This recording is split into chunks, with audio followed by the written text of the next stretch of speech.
The following are diary entries, taken from a leather-bound notebook that was recovered from an abandoned house awaiting demolition. June 6, 1984. Maybe I'm paranoid. I don't know. I'm just gonna write these. Maybe it'll help me figure out what's going on. Last night, something really strange happened in the morgue. My name is Todd Reether. I work at Campbell City Forensics Morgue. Been here for about 12 years. It's an old brick building, but we're one of the few morgues with both the cold storage and autopsy equipment. My official title here is Anatomical Pathology Technologist. Basically, that's fancy for the guy who cleans the body. It's not the best work, but it's a living. Best I can do with my degree, I suppose. Anyway, there's me, then there's Jane Souza. She's a doctor about my age, and she's the medical examiner who actually does the autopsies. I watch her a lot when she works and I don't. It's pretty interesting to see how some of these people died. The cop who works here is Brett Nielsen. He's a stocky guy in his early 20s. Nice kid. I guess he got suckered into transferring from the PD, and you can tell he's really uncomfortable here around all the bodies. After a while, I've gotten used to it. Anyway, he checks all the bodies in and out of the morgue and sends the official reports back to the PD. Then there's Crane. That's his last name. I don't even know his first name, and he wouldn't tell me when I asked him. God, this guy is creepy. He's gotta be 80-something, but he's newer here than Brett is. He looks like we should be doing the autopsies on him. He's so sickly and bony, covered in liver spots. He smells like he hasn't showered in weeks either, and he walks around with a cane that makes a loud clanking sound whenever it connects with the floor. It would annoy the hell out of me if he didn't hang it on the gurney whenever he wheeled bodies in. Yeah, that's his job. He transports bodies from the hospital to our office. And since he supposedly works out of the hospital, I don't have to see him too much. Anyway, this is what happened last night. It was about 11 p.m. I was the only one in the office. Souza went home about 9, like she had always done. And Brett had to respond to a call in the area since apparently the rest of the police were way at the other end of the city. I was cleaning up around the fridges and equipment when I heard the front door at the end of our long hallway creak open, followed by a familiar clanking sound of Crane's cane. Odd, since we never usually get deliveries this late.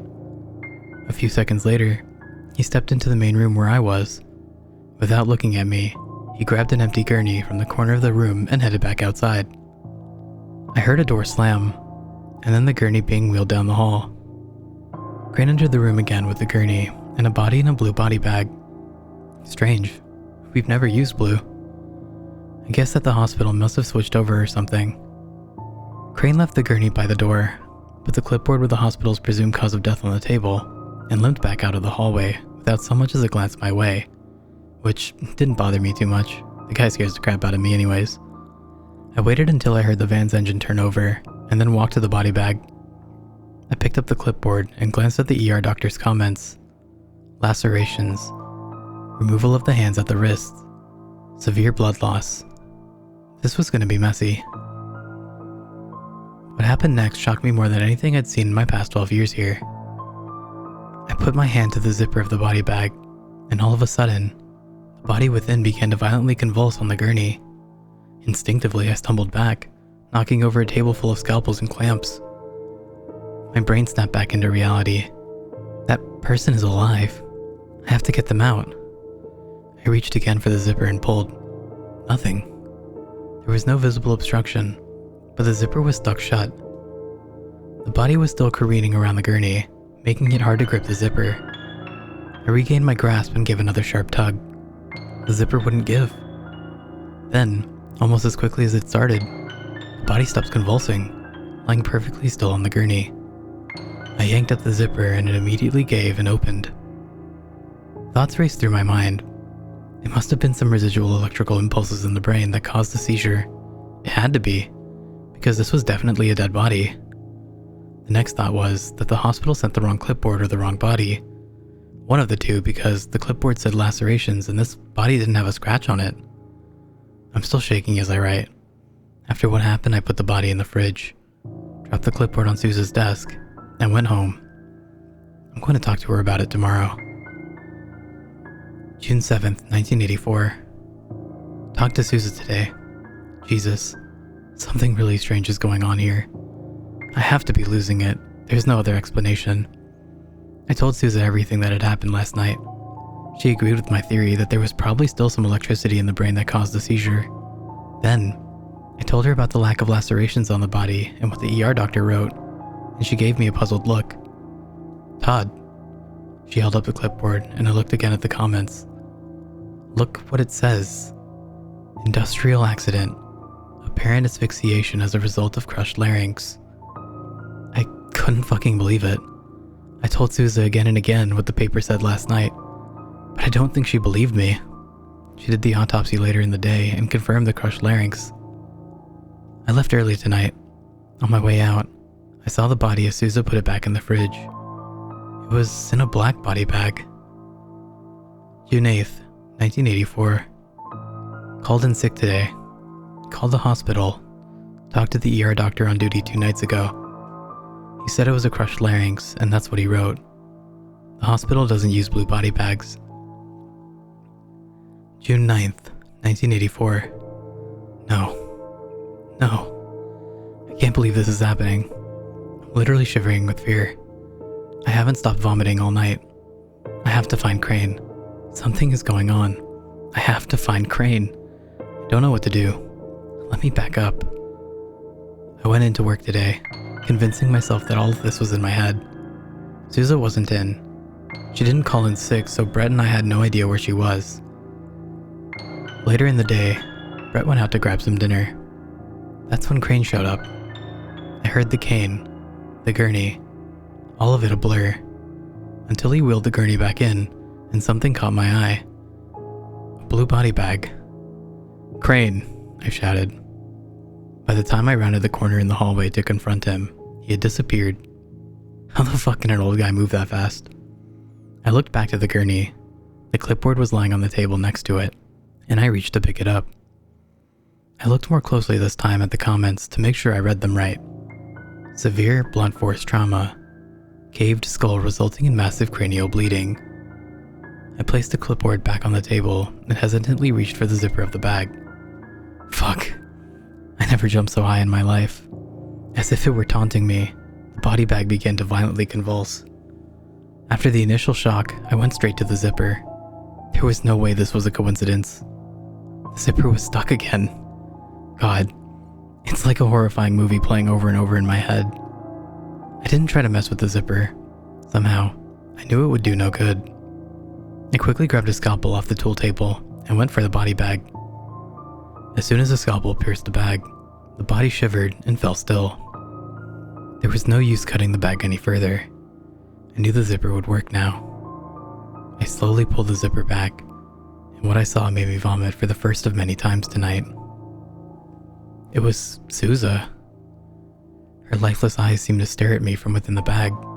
Crying, I began to unzip the bag more. Several long gashes ran down the length of her body, and blood dripped from her arms and legs. Her hands were missing, and her feet were contorted into a sickly knot. I had seen car accident victims, people murdered with fucking chainsaws, but nothing this horrible, and never anyone I knew. Immediately, my thoughts flew back to the clipboard from 3 nights ago. This was the exact cause of death that was written on there.